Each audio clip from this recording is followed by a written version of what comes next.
Hello, my friends. We meet again. It's been a while. Where should we begin? This right here might be the ugliest bass to ever be produced in existence. But with that being said, you know, it's sort of like one of those chihuahuas that wins the ugliest dog competition. It's so ugly that I love it. I mean, like, look at this thing, man. It's hideous, but I love it at the same time, bro. I absolutely love it.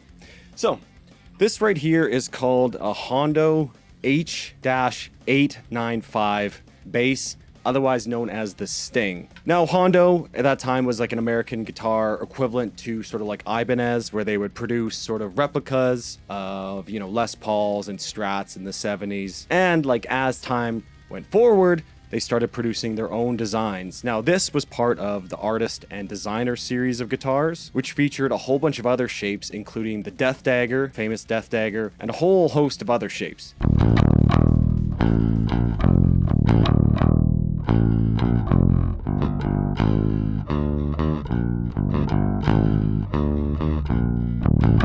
So basically what this thing is right here is they took a Hondo Death Dagger, chopped off the head, and called it the Sting. So they made actually guitar versions of this as well, which is like the exact same thing, right? Headless Death Dagger. And one of the interesting things is this guitar or bass was actually made to fit with another design called the UFO in some ugly, hideous, totally hideous combination of shapes where they would like match together like puzzle pieces.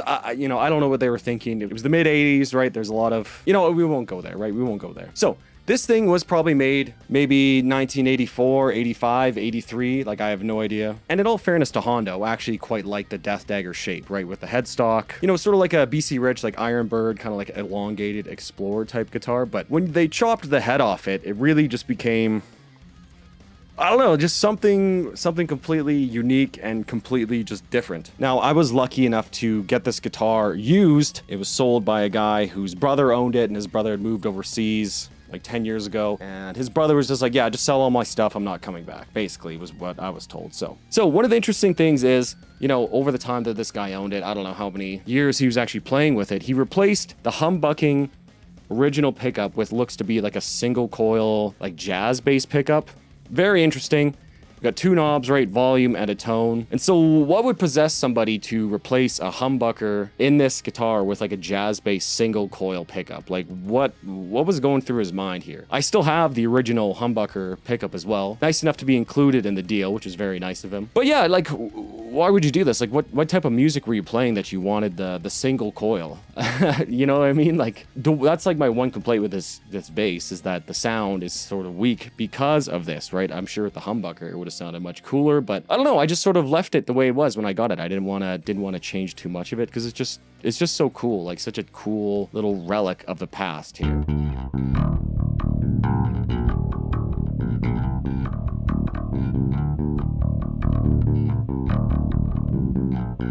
You know, one of the things I was really wondering is why would they call it the Sting? You know, the guitar version with the head is called the Death Dagger. Way cooler name. Why would you call this the Sting? Like, it doesn't, like, it kind of looks like a stingray, I guess. Maybe they hoped Sting would play it, I guess. I don't know. Maybe they were watching WCW World Wrestling at the time with, you know, with Sting. I don't know. Like, it's just such an interesting name. Like, why would you call it the Sting? I've never seen the name of a guitar, the model of a guitar printed on the guitar. Like, it's just so strange. There's a lot of like weird idiosyncrasies about this, and one of the cool things I also like is you could tell headless guitar technology wasn't where it is now, right? Before you had the Steinbergers and all those things. So it's literally just, they've just put the normal bass headstock tuners, they just carved and routed out the back and just bolted them on there. Right? It's literally just peg machine head tuners just put right on the back. Like, it's just so genius. Like, well, let's make it headless. How are we going to do this? Well, we'll just put the block at the end where the string ends go. I don't know if hopefully you can see that. Just put the things on the back. It just looks like hideous with the bass strings sort of like splaying out at the end.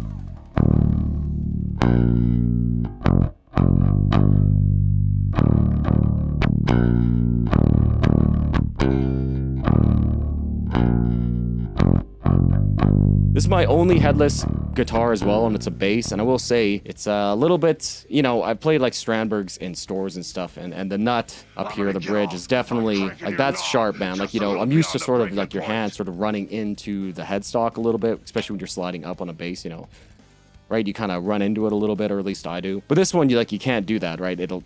these are like pretty sharp corners here on the end tail piece or the nut or whatever you want to call it, I guess, right? It's just it's hard. Like, you don't want to do it. Like, that's sharp. Another thing too, this thing is a 0 fret rather than a nut, which I think is pretty cool. This is also a very short scale bass. I measured it at about 30 inches or so. So essentially it's a very short scale bass, which makes it actually feel very, very nice to play. Like, almost more like a guitar than a bass, really, especially compared to my full scale mid-80s Ibanez Roadstar, which is like my main bass that I play. But yeah, I've owned this for a couple months now. This thing is in incredible shape for being 40 years old now, essentially. There's almost no dings at all, especially on the horns. Like, the horns are just in fantastic shape, which is also interesting as well, because this guitar, it's one of the only guitars or basses, sorry, that feels like there's as much on the left protruding out as there is on the right. Like, this back horn is just so long. Like, truly, look at it, man. Look at this thing. It's just so ugly, and I just absolutely love it.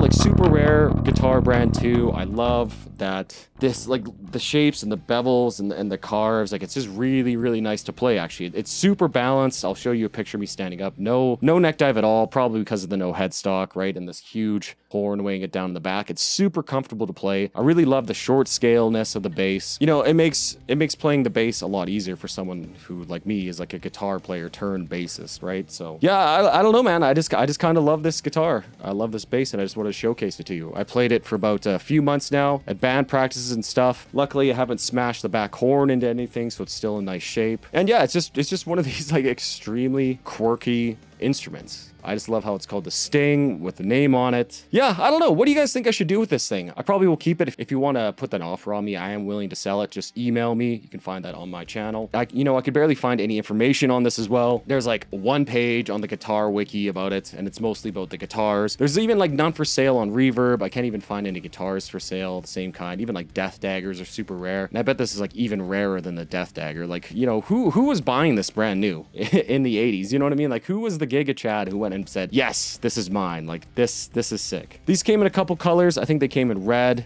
I think in white, and of course this black. All of them still had the little Sting logo here at the bottom. And yeah, I don't know, you guys, like, I might keep it. If you wanna send me an offer, again, you know, feel free to send me an offer in my email there. But I don't know, I might keep it. Like, it's cool. Neck through guitar, just really nice shape. Again, really nice to play. Very small frets though, I will say. Like, I'm used to the, you know, the modern sort of like Ibanez jumbo frets, so these are quite tiny. So that took a little bit of getting used to, but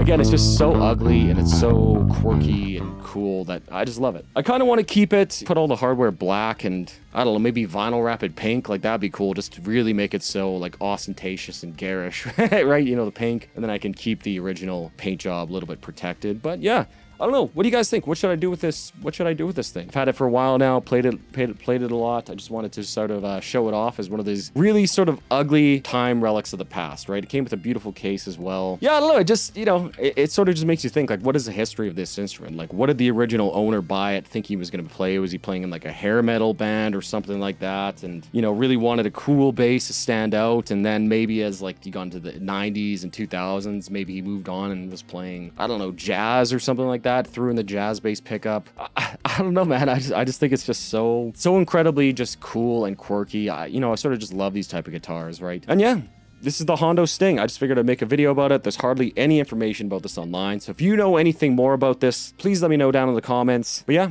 thanks for tuning in, guys. Like, comment, subscribe. Cheers.